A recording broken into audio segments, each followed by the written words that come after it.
तो अभी हम लास्ट देखेंगे auditory deafness, okay, defects. Auditory defects मतलब डेफनेस कौन कौन सी होती है, मतलब किसी को सुनाई नहीं देता है तो क्या होता है, वो अभी हम देखेंगे।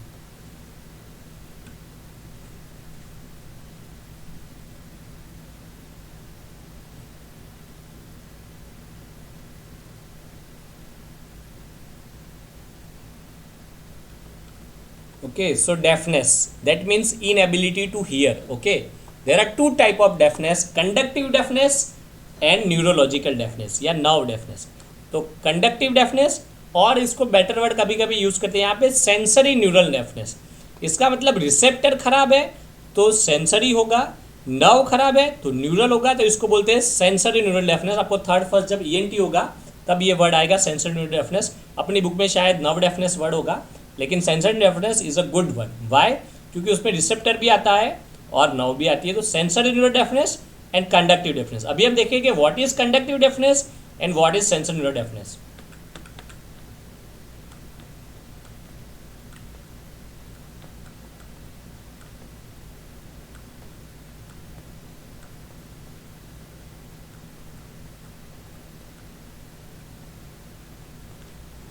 Okay, so first sound waves का कंडक्शन होता है। ओके, हमने देखा एटमॉस्फेयर में से साउंड वेव आए एक्सटर्नल ईयर में, फिर टिम्परिंग बैंड को हिट हुए, बाद में मिडल ईयर में गए मेलियस इंकस स्टेप्स, बाद में इंटरनल ईयर में गए। इंटरनल ईयर में इनका क्या पर्पस था? मेनली हेयर सेल्स को मूव करवाना, इंटरनल हेयर सेल्स को ये मूव करवाते हैं।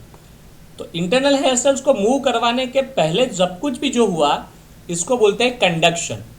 तो यहाँ पे कुछ भी प्रॉब्लम होगा और जो डेफनेस होगी इसको हम बोलेंगे कंडक्टिव डेफनेस। क्लियर? मान लो किसी के यहाँ पे वैक्स है, ओके, कान में वैक्स डिपॉजिट हो चुका है, ईयर में वैक्स डिपॉजिट हो चुका है। तो वैक्स डिपॉजिट की होने की वजह से ईयर में कंडक्शन अच्छा नहीं हो रहा है तो उसको हम बोलोगे कंडक्टिव डेफनेस। क्लियर? किसी के मान लो टिम्परिंग मेम्ब्रेन में वो टेंसर टिम्परिंग मसल काम नहीं कर रहा, टिम्परिंग मेम्ब्रेन लैक्स हो गई है, पांचवी नर्व काम नहीं कर रही, तो वो भी हो जाएगी आपकी कंडक्टिव डेफनेस। मान लो किसी की टिम्परिंग मेम्ब्रेन में परफोरेशन है, मतलब कान के पर्दे में छेद हो चुका है, मतलब there is a perforation in a tympanic membrane, या फिर इन्फेक्शन हुआ है, पस एक्यूमुलेट हो चुका है टिम्परिंग मेम्ब्रेन में। So in these all condition tympanic membrane is unable to work, that is also a conductive deafness. इसके बाद मान लो मेलियस इंकस स्टेप्स बोन नहीं है, तो ये तीन बोन नहीं है तो भी जो डेफनेस होगी that is also conductive deafness, because conduction नहीं हो रहा। फिर मान लो स्टेप्स का फुट प्लेट जहाँ पे कनेक्ट होता है टिपिकली, वो पार्ट को बोलते हैं ओवल विंडो। तो many times this is the commonest disorder. क्या कॉमन है? जो स्टेप्स का फुट प्लेट कनेक्ट हो जाता है वहाँ पे कैल्शियम डिपॉजिट होके यहाँ पे स्क्लेरोसिस हो जाता है। एजेड लोगों में टिपिकली होता है, कभी कभी कंजेनाइटल भी होता है। ओके, तो ये कंडीशन को बोलते हैं otosclerosis. Okay, what do understand by otosclerosis? तो जो लास्ट पार्ट का है उसमें कैल्शियम डिपॉजिट अगर वो स्क्लेरोसिस हो जाए तो एटोस्क्लेरोसिस बोलते हैं। और ऑटोस्क्लेरोसिस में ये अच्छे से फिर बोन मूव नहीं कर पाएगा तो भी कंडक्शन नहीं होगा। तो यहाँ तक जो भी डैमेज हुआ वो सब कुछ कंडक्शन, चाहे एक्सटर्नल ईयर में डैमेज हो, चाहे मिडल ईयर में, चाहे टिम्परिंग मेम्ब्रेन में, अप टू ओवल विंडो, सब कुछ डैमेज क्या होगा आपका? Conductive deafness. अगर कंडक्शन अच्छा नहीं हो रहा है तो इसका मतलब ये मत समझना डेफनेस का मतलब किसी को कुछ भी नहीं सुनाई देगा। डेफनेस का मतलब उसको जो सुनाई दे रहा है वो थोड़ा लेस सुनाई देगा। तो आप लोग देखना बहरे लोग भी आप जोर से बोलते हो तो वो सुन पाते हैं, लेकिन थोड़ा लेस। तो इसमें से कोई भी स्ट्रक्चर ऐसा नेसेसरी नहीं है। अगर मान लो टिम्परिंग मेम्ब्रेन नहीं होता तो भी आप सुन सकते, लेकिन वो सरफेस एरिया वाला पार्ट नहीं आता। जब जो हमने बोला था इम्पेडेंस मैचिंग और जो मैग्नीफिकेशन होता था, तो वो इम्पेडेंस मैचिंग और मैग्नीफिकेशन नहीं होगा। तो मान लो ये तीनों बोन नहीं है, मेलियस इंकस स्टेप्स, तो भी पर्सन सुन सकता है, लेकिन कितना? उसको 20 डेसिबल लेस सुनाई देगा। ओके ओके, सो तीनों बोन नहीं है तो क्या होता है?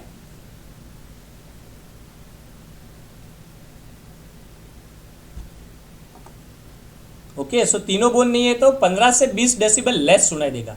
ओके, अगर कंडक्शन अच्छा नहीं होगा। टिम्परिंग मेम्ब्रेन नहीं है तो भी 20 से 30 डेसिबल लेस सुनाई देगा। तो हर एक स्ट्रक्चर में डैमेज है, तो इसका मतलब ये मत समझो कि डेफनेस मतलब कुछ भी नहीं सुना देगा। डेफनेस वाले भी सुन सकते हैं पर थोड़ा लेस सुन सकते हैं। ये है आपका कंडक्टिव डेफनेस। इसके बाद आएगा आपका कॉकलिया का इंटरनल हेयर सेल्स। तो कॉकलिया में हो गया आपके इंटरनल हेयर सेल्स। ओके, तो हेयर सेल्स से नर्व कैरी करेगी वो आपकी होगी auditory nerve, vestibulo cochlear nerve, 8 cranial nerve. तो चाहे हेयर सेल्स में डैमेज हो या आपकी 8 नर्व में डैमेज हो, दोनों को हम क्या बोलोगे, सेंसरी न्यूरल डेफनेस, क्योंकि हेयर सेल्स आपके सेंसेशन रिसेप्टर की तरह काम करेंगे, हेयर सेल्स आपके सेंसेशन रिसेप्टर की तरह काम करेंगे, और क्रेनियल नर्व आपकी होगी कॉक्लियर नर्व, तो इसको बोलेंगे हम सेंसरी न्यूरल डेफनेस। तो दो तरह की डेफनेस होगी, एक conductive deafness up to here और दूसरी होगी sensory neural deafness from this part. Clear everyone?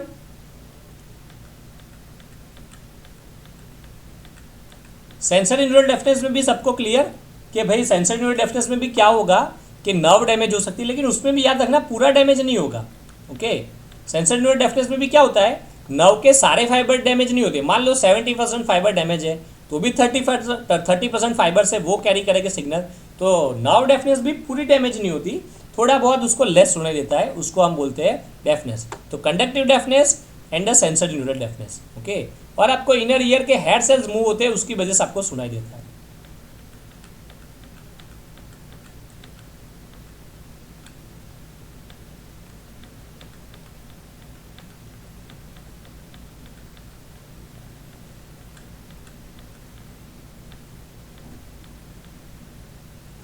तो हेयर सेल्स कहाँ होते हैं, यहाँ पे। हेयर सेल्स के आजू बाजू में क्या होता है, फ्लूइड होता है।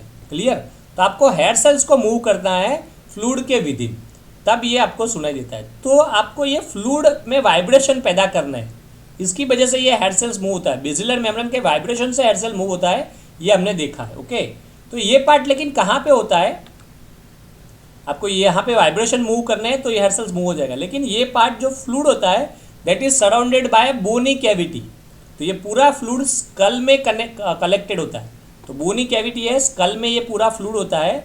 स्कल में पर्टिकुलरली मास्टोइड प्रोसेस से बिल्कुल नज़दीक होता है। ओके, कहाँ से नज़दीक होता है, मास्टोइड प्रोसेस, जो मास्टोइड बोन है आपको एनाटॉमी में चलेगा, तो मास्टोइड बोन के बिल्कुल नज़दीक में होता है ये फ्लूइड। तो आप अगर ये फ्लूइड को मूव कर देते हो तो हेयर सेल अपने कमांड भेजना स्टार्ट कर देंगे। तो ये फ्लूइड को आप दो तरह से मूव कर सकते हो, एक तो हमारा नॉर्मल पाथवे जो हमने पूरा पढ़ा वो, और दूसरा अगर आपको स्कल में वाइब्रेशन करो, जैसे आपने स्कल में क्या रख दिया, आपने मास्टोइड प्रोसेस में मान लो कोई वाइब्रेशन रख दिया, तो मास्टोइड प्रोसेस के वाइब्रेशन से अंदर का ये फ्लूइड मूव होगा और आपको सुनाई देगा। तो देयर आर टू वेज कि आपको सुनाई दे, आइदर आप रूटीन ईयर से सुनो या फिर आप मास्टोइड प्रोसेस में वाइब्रेशन सेट करो और वो वाइब्रेशन से फ्लूइड मूव हो जाए तो भी आपको सुनाई देगा। टिपिकली आप देखो बहरे लोग कैसे सुनते हैं, तो बहरे लोग को एक सुनने के लिए एक इंस्ट्रूमेंट देते, वो इंस्ट्रूमेंट वो एग्जैक्टली मास्टोइड प्रोसेस पे लगा देते, तो क्या होता है, वो कुछ भी सुनते हैं तो वो इंस्ट्रूमेंट सारे सिग्नल कैप्चर कर देता है और फिर उसको मैग्नीफाई करके मास्टोइड प्रोसेस पे एक फोर्स जनरेट कर सकता है और फिर वो इनर ईयर ये फ्लूइड को मूव करता है और फिर सुनाई देता है। कभी कभी वो रूटीन पाथवे से भी होता है, वो इंस्ट्रूमेंट कंडक्शन पाथवे से भी। ओके, कि वो कंडक्शन पाथवे में वो वाइब्रेशन करेगा और वो उसको मैग्नीफाई करेगा, अगर बोन नहीं है तो उसको और मैग्नीफाई करना पड़ेगा, और by conducting pathway you are able to listen.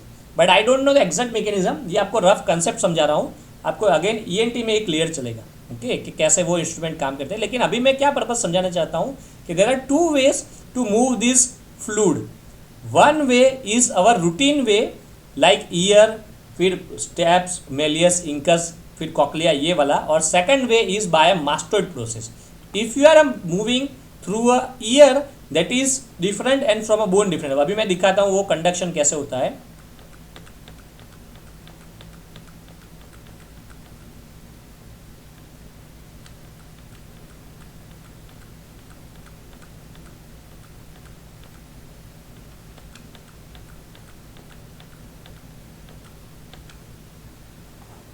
Okay, तो अगर आप कंडक्शन यहाँ से कर रहे हो तो उसको बोलते हैं एयर कंडक्शन, क्योंकि आप एयर से एंटर होते हो। और अगर आप बोन से सीधे इस फ्लूइड को मूव करते हो, जो कॉक्लिया में फ्लूइड होता है उससे बोन से मूव करते हो, तो उसको बोलता है bone conduction. Okay, so there are two type of conduction. By two conduction you are able to move your hair cells. One is air conduction, second one is bone conduction. Air conduction मतलब हमारा routine pathway, okay, and bone conduction मतलब mastoid process पे vibration होता है और skull या mastoid process के vibration से, पर्टिकुलरली मास्टोइड के वाइब्रेशन से फ्लूइड मूव हो जाएगा। तो there are two mechanism, air conduction and bone conduction. Clear everyone सबको?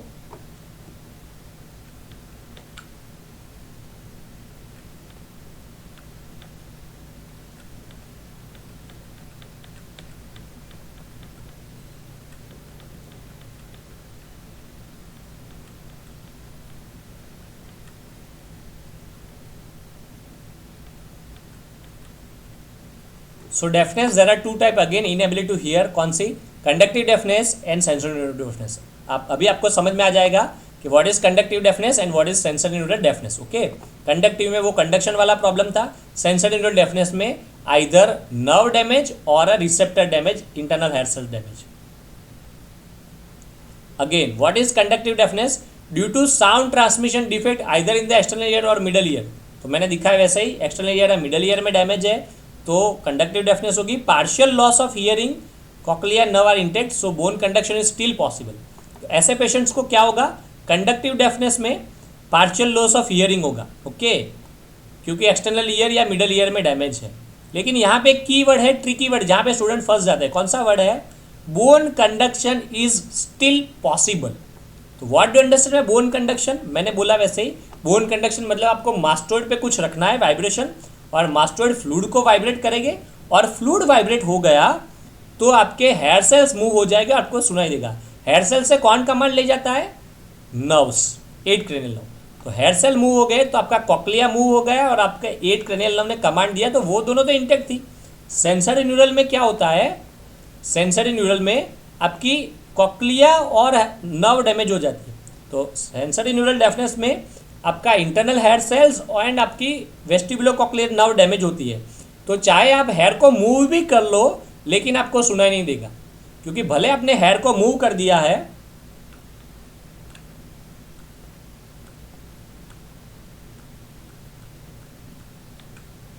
सेंसरी न्यूरल डेफनेस मतलब यहाँ पे डैमेज हो ब्रेन में, यहाँ पे डैमेज हो, यहाँ पे, ये सब डैमेज।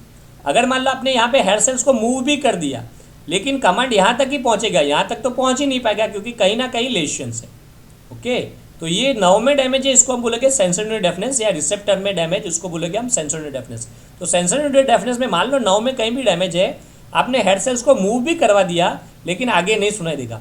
तो हेयर सेल्स को आप चाहे एयर कंडक्शन से मूव करवाओ या चाहे बोन कंडक्शन से मूव करवाओ, आगे कुछ भी नहीं सुनाई देगा। क्लियर, क्योंकि नर्व डैमेज है। क्लियर एवरीवन, तो उसमें एयर कंडक्शन भी काम नहीं कर पाएगा और बोन कंडक्शन भी काम नहीं कर पाएगा।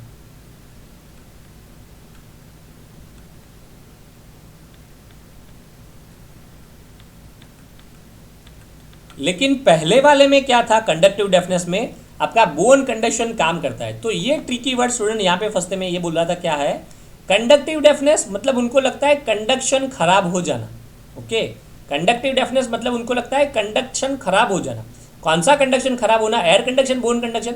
तो उनको लगता है एयर भी कंडक्शन है, बोन भी कंडक्शन है, तो दोनों खराब हो जाते हैं। ऐसा नहीं है, आपको क्या समझना है, कंडक्टिव डेफनेस मतलब ये वाला डैमेज, एक्सटर्नल और मिडल ईयर वाला डैमेज, जो मैंने पिक्चर में दिखा है वो वाला डैमेज। तो कंडक्टिव डेफनेस मतलब एयर कंडक्शन खराब होता है। बोन कंडक्शन तो हम रूटीन में कभी करते ही नहीं, हम तो हमेशा एयर कंडक्शन से सुनते हैं। बोन कंडक्शन तो स्पेसिफिक कंडीशन है जब हम मास्टोइड पे यूज़ करके डेफनेस, मास्टोइड पे यूज़ करके वाइब्रेशन करवाते हैं, रूटीन में यह नहीं होता। तो आपको समझना है बोन कंडक्शन इज इंटेक्ट, ये मत समझना कि कंडक्शन डेफनेस है तो कंडक्शन चला जाएगा। कंडक्टिव डेफनेस में बोन कंडक्शन इंटेक्ट रहेगा लेकिन only and only air conduction जाता है, क्योंकि bone conduction we are not use in a routine. Okay, so conductive deafness मतलब मैंने पिक्चर में दिखाया था वो up to middle ear damage. Sensory neural deafness मतलब इंटरनल ईयर का डैमेज, पर्टिकुलरली रिसेप्टर का या नर्व का। यहाँ पे पार्शियल लॉस ऑफ हियरिंग होगा। यहाँ पे क्या लिखा है, कंप्लीट डेफनेस, लेकिन अगेन ये फर्स्ट ईयर की बुक में लिखा है। जैसे आप ENT में जाओगे तो देखना पूरी डेफनेस नहीं होती, क्योंकि क्या है, अगर पूरी नर्व कट चुकी है तो कंप्लीट डेफनेस होगी। लेकिन बहुत सारी बार क्या होता है, नर्व में थोड़ा थोड़ा डैमेज स्टार्ट होता है, जैसे क्योंकि पूरी नर्व कटना एक्सीडेंटली बहुत ही टफ है। मेनली क्या होता है, इडीमा हुआ है, इंजरी हुई है। ओके, जैसे इंजरी की वजह से स्कल में इडीमा हो चुका है, CSF फ्लूइड का प्रेशर बढ़ चुका है, ये सब केस में क्या होता है, आपकी 8 क्रेनियल नर्व पे प्रेशर बढ़ता है और उसकी वजह से उसके थोड़े थोड़े नर्व फाइबर खराब होने स्टार्ट हो जाते हैं। इसकी वजह से पार्शियल डेफनेस ही होती है, क्योंकि मान लो 70% नर्व फाइबर चले गए, 30% इंटेक्ट है, तो पार्शियल नर्व डेफनेस होगी। तो डेफनेस यूजुअली पार्शियल होती है, कंप्लीट डेफनेस रेयर होती है। पूरी नर्व कट चुकी है तो कंप्लीट डेफनेस हो सकती है। लेकिन क्या है समझना है, कंडक्टिव डेफनेस में तो कभी कंप्लीट डेफनेस होने वाली ही नहीं है, इसलिए वर्ड है पार्शियल डेफनेस। लेकिन नर्व डेफनेस में अगर नर्व कट चुकी है तो कंप्लीट डेफनेस हो सकती है। लेकिन मेनली कॉमन पेशेंट आएंगे वो आपके पास होंगे पार्शियल डेफनेस के, क्योंकि 70% डैमेज होगा, क्योंकि नर्व कटती नहीं है, मेनली वो प्रेशर से या इंजरी से थोड़ा बहुत उसके नर्व फाइबर्स डैमेज होना स्टार्ट हो जाते हैं। Okay, what are the causes of conductive deafness and sensorial deafness? तो बस थोड़े बहुत याद रख लेने हैं, जैसे मैंने बोला ऑटोस्क्लेरोसिस, फिर perforation of tympanic membrane, thickening of tympanic membrane, फिर इन्फेक्शन, तो otitis media, wax, foreign bodies, okay, then blockage of eustachian tube, ये सारे कंडीशन टिपिकली ये अलग से याद रखना बहुत ही। यहाँ otosclerosis, face plate of the stapes become fix with the oval window and is unable to move, typically आपको थर्ड फर्स्ट में बहुत आएगा बार बार ऑटोस्क्लेरोसिस। यहाँ पे शायद 1 मार्क में पूछ सकते हैं, ऐड करते हो तो हायर मार्क्स मिलेगा, 1 मार्क में एमसीक्यू में नीट के लिए इंपॉर्टेंट, लेकिन नहीं ऐड करते तो भी कोई फेल नहीं करेगा, 50% mark you are definitely achieve. फिर नर्व डेफनेस में injury to the 8 nerve, then hereditary, then various drugs. मान लो आप ड्रग्स ले रहे हो जैसे स्ट्रेप्टोमाइसिन, कैनामाइसिन, क्विनिन, ये सारी दवा आप खा रहे हो drugs, these drugs are able to damage your cochlea, तो कॉकलिया को डैमेज करती है ये ड्रग्स, उसकी वजह से 8 नर्व भी डैमेज हो गया और न्यूरल डेफनेस होती है।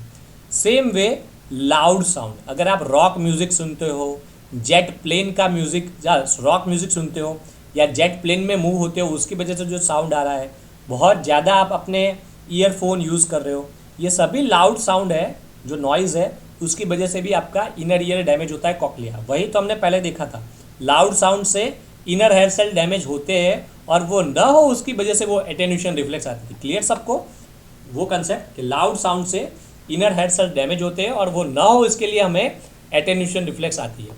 तो सबको क्लियर कि लाउड साउंड और जेट साउंड और रॉक साउंड से क्या होगा, इनर हेयर सेल्स डैमेज हो गए और उससे होगा सेंसरी यूनिट डेफनेस। तो सेंसरी यूनिट डेफनेस एक तो ड्रग्स की वजह से, दूसरा लाउड साउंड की वजह से, और थर्ड कंडीशन है एज इंड्यूस, क्योंकि जैसे जैसे एज बढ़ेगी तो थोड़े थोड़े नर्व फाइबर डैमेज हो गए और डेफनेस होगी। इसको हम बोलेंगे प्रेस बाइकोसिस। मैंने आई चला था टिपिकल वर्ड आता था प्रेस बायोपिया, तब मैंने लिया था age induced vision loss, that is known as presbyopia. Same way age induced hearing loss, that is known as presbycusis. तो प्रेस बाइकोसिस मतलब एज इंड्यूस हियरिंग लॉस, ये again geriatric problem है, old age वालों में देखने मिलेगा। तो 3 तरह है, 3 कॉज आपको कॉमनली याद रखने हैं सेंसरी यूनिट डेफनेस के। कौन सा? पहला तो presbycusis, age induced changes. Second drugs induced changes, streptomycin, kanamycin, क्योंकि मेनली एजेड पेशेंट आएंगे डेफनेस के साथ तो आपको वो पिक करना है। दूसरा मेनली क्या आएगा, स्ट्रेप्टोमाइसिन, कैनामाइसिन, क्विनिन ड्रग वाले पेशेंट आएंगे, क्योंकि उसको पहले कुछ नहीं होगा, सब कुछ अच्छा सुनाई देगा, फिर वो बोलेगा सर मैं 10 दिन से कोई दवा खा रहा हूँ तुरंत प्रॉब्लम हो रहा है। तो आपको ये ढूंढना है, आपको तुरंत पूछना है कि कोई दवा आपने लिए नहीं, हाँ तो दवा मिल जाएगी, तो आपको दवा जैसे ही बंद करोगे ये रिकवर हो जाएगा अपने आप, तो ये एक गुड थिंग है। थर्ड थिंग साउंड आपको पिक करना है, क्या आप जेट एयरवे में ट्रैवल करते हो, फिर रॉक साउंड सुनते हो, उसके बाद आप ज़्यादा ईयरफोन का यूज़ करते हो, ये सब सुनना है। ओके, तो इससे भी कॉकलिया डैमेज हो सकता है। जैसे ये हेयर डाइटरी भी कॉज है, मतलब कंजेनाइटल जैसा, तो कोई बचपन से ही नहीं सुन रहा है तो वो पेशेंट आपके पास नहीं आने वाला, समझ में आया?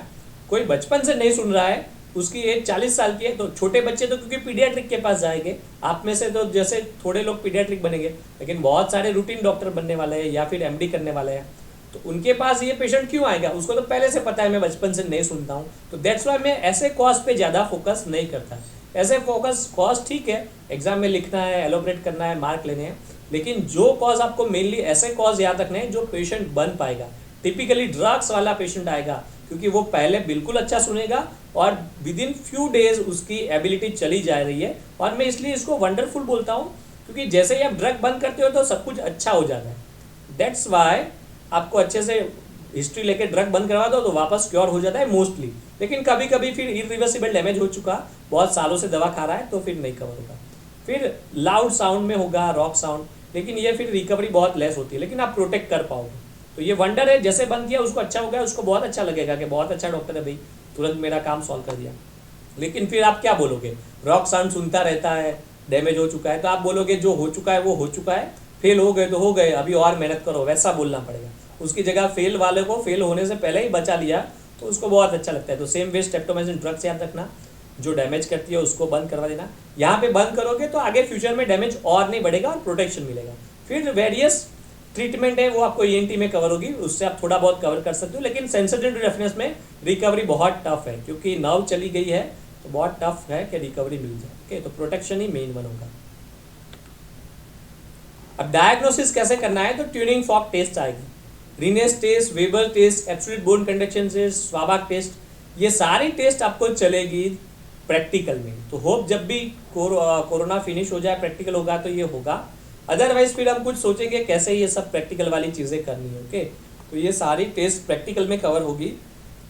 पूरा लंबा लेक्चर है, अभी लेना टफ पड़ जाएगा, फिर वो हम अलग से कवर करेंगे। लेकिन अभी हम एक ऑडियोमेट्री समझ लेंगे, क्योंकि क्या है, फ्यूचर में ये टेस्ट करनी है, लेकिन ऑडियोमेट्री में आपको फुल प्रूफ रिजल्ट मिल जाएगा। ये रिपोर्ट की तरह है, ये इन्वेस्टिगेशन है, ये सारा मतलब ऑन साइड क्लिनिकल एग्जामिनेशन, ये सब क्लिनिकल एग्जामिनेशन में आएगा, ये आपको खुद करना पड़ेगा। पर ये कन्फर्मेटरी टेस्ट है, जैसे पेशेंट की आप हिस्ट्री लेते हो और आप इसका ईसीजी निकलवाते हो, तो जो कन्फर्मेटरी टेस्ट है, जैसे ऑडियोमेट्री एक कन्फर्मेटरी टेस्ट है, वो अभी हम देखेंगे। और ये मैं जब प्रैक्टिकल कोई लेगा तो चलाएगा, अदरवाइज फिर मैं कवर करने का ट्राई करूँगा, जैसे टाइम बचता है उस हिसाब से देखेंगे। ओके, तो व्हाट इज ऑडियोमेट्री? ऑडियोमेट्री में आपको समझना है कि आपको उसको अलग अलग साउंड सुनाने के लिए बोलना है। तो ऑडियोमेट्री में एक इंस्ट्रूमेंट होगा, वो अलग अलग साउंड प्रोड्यूस करेगा। ओके, और फिर आपको देखना है एयर कंडक्शन भी देखना है, बोन कंडक्शन, मतलब आपको नॉर्मली उसको सुनने का बोलना है, that is just like a normal, वो हो जाएगा आपका एयर कंडक्शन। फिर आपको बोन पे मास्टोइड को मूव करवाना है और बोन कंडक्शन भी देखना है। तो ऑडियोग्राम जो ये रिकॉर्डिंग है और ऑडियोमेट्री जो प्रोसीजर है, उसमें आप बोन कंडक्शन भी चेक करते हो, एयर कंडक्शन भी चेक करते हो। एयर कंडक्शन रूटीन की तरह और बोन कंडक्शन मास्टोइड को मूव करवा के। ओनली नॉट दैट, उसमें आपको फ्रीक्वेंसी भी चेक करनी है। मतलब कैसे चेक करना है, पहले आपको 250 फ्रीक्वेंसी का 10 डेसिबल वाला साउंड देना है, फिर आपको 10 डेसिबल वाला साउंड 500 फ्रीक्वेंसी में भी देना है, फिर आपको 10 डेसिबल वाला साउंड 1000 फ्रीक्वेंसी में देना है। तो आपको फ्रीक्वेंसी भी पूरी चेक करनी है, आपको डेसिबल भी सारे चेक करने हैं।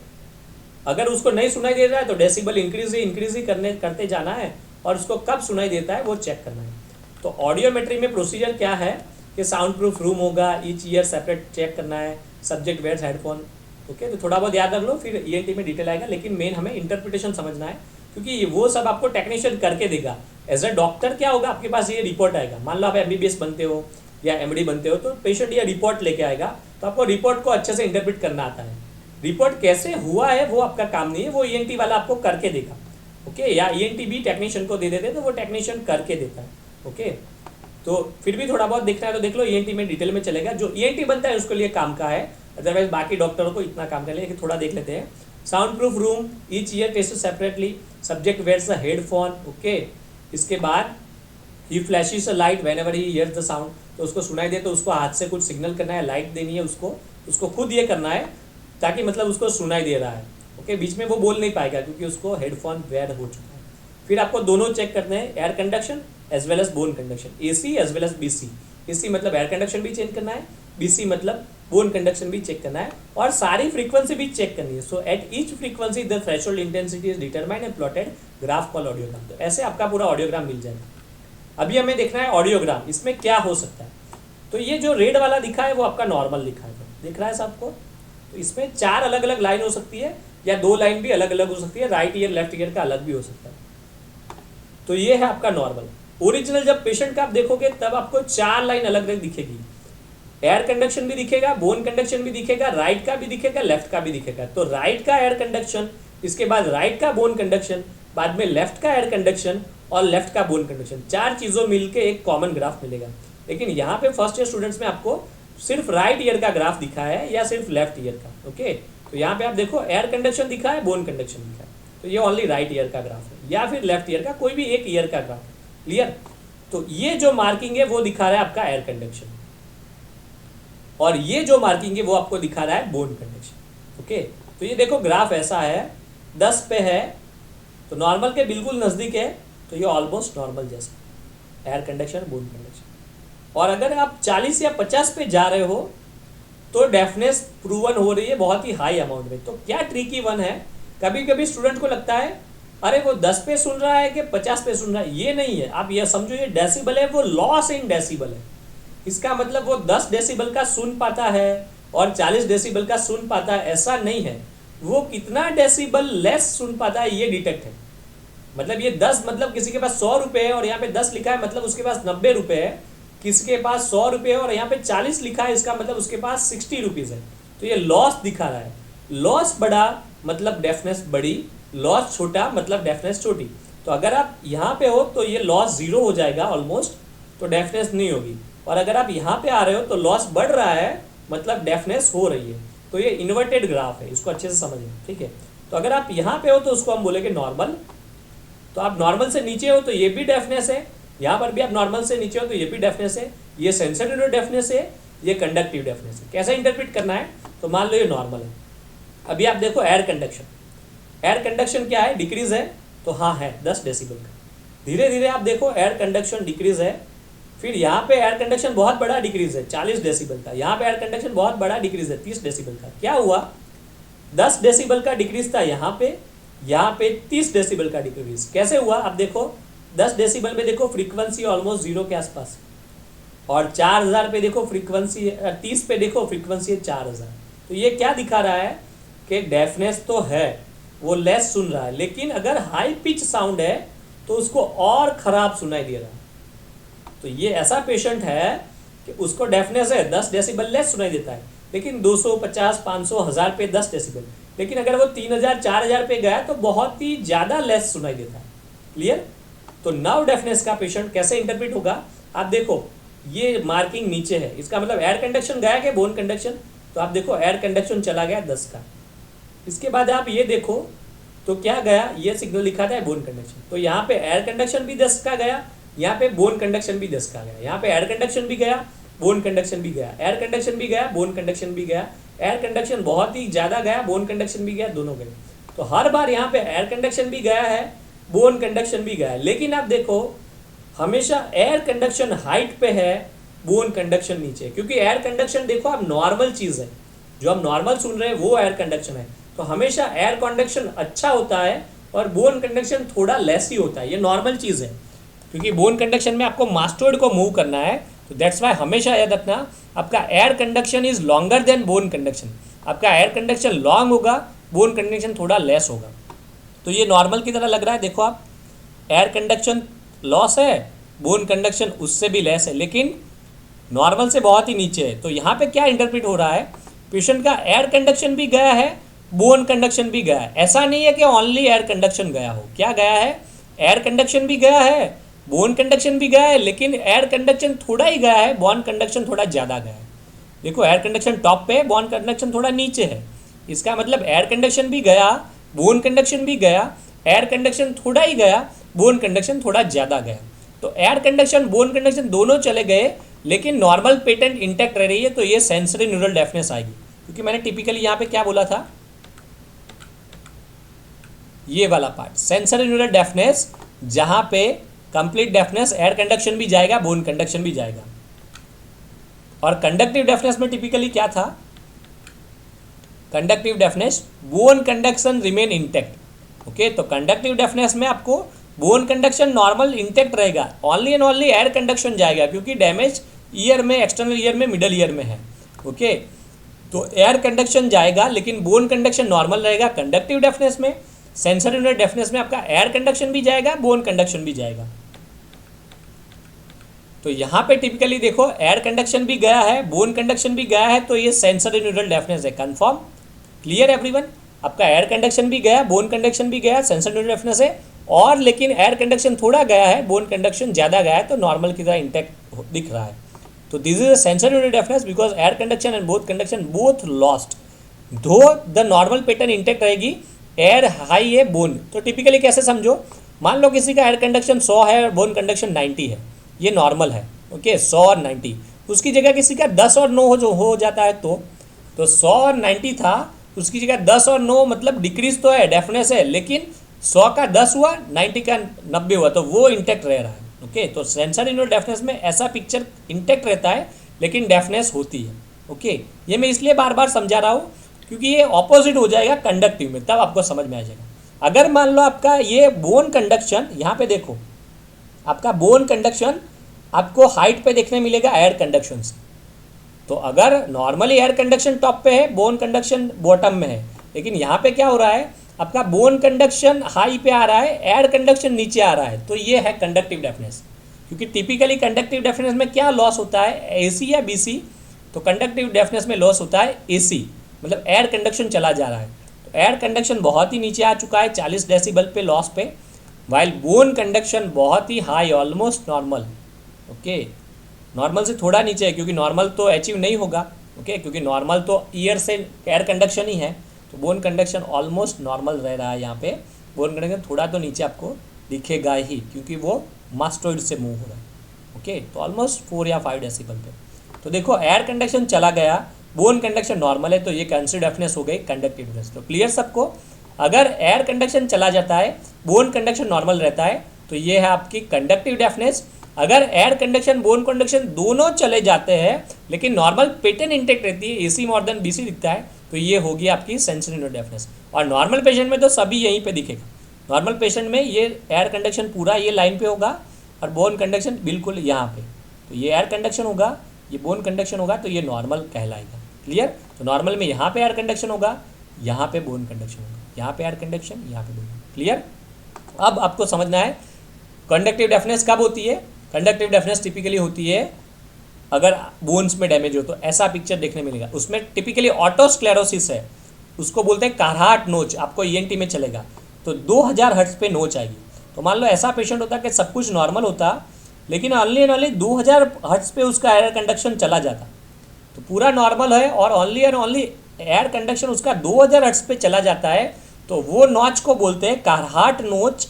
और वो टिपिकली ऑटोस्क्लेरोसिस में देखने मिलता है, ये आपको ईएनटी में कवर होगा, कारहाट नोच ऑटोस्क्लेरोसिस।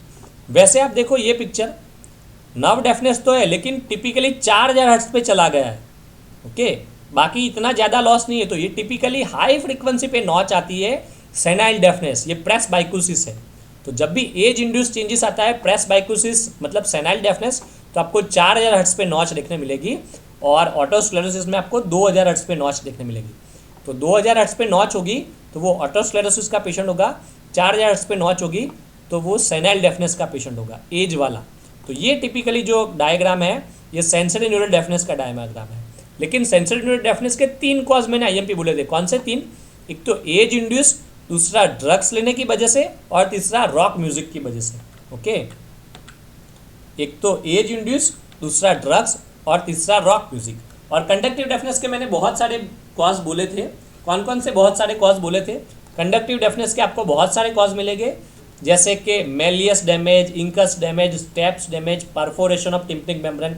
ओके, तो ये सब में कंडक्टिव डेफनेस होगा। तो ये कंडक्टिव डेफनेस का एक रूटीन पिक्चर है, ये ऑटोस्क्लेरोसिस का नहीं है। ऑटोस्क्लेरोसिस का टिपिकली होता तो उसमें कंडक्टिव डेफनेस तो दिखती, लेकिन टिपिकली 4000 पे बहुत ही बड़ी कंडक्टिव डेफनेस देखने मिलती और एक नॉच देखने मिलती, इसको हम बोलते हैं कारहाट नॉच। और ये आपका पिक्चर है सेंसरी न्यूरल डेफनेस का, और पर्टिकुलरली सेंसरी न्यूरल डेफनेस में ये दिया है आपको senile deafness, age induce deafness का, क्योंकि यहाँ पे 4000 हर्ट्ज पे, सॉरी मैंने ऑटोस्क्लेरोसिस में बोला, ऑटोस्क्लेरोसिस में 2000 हर्ट्ज पे आपको नोच देखने मिलती।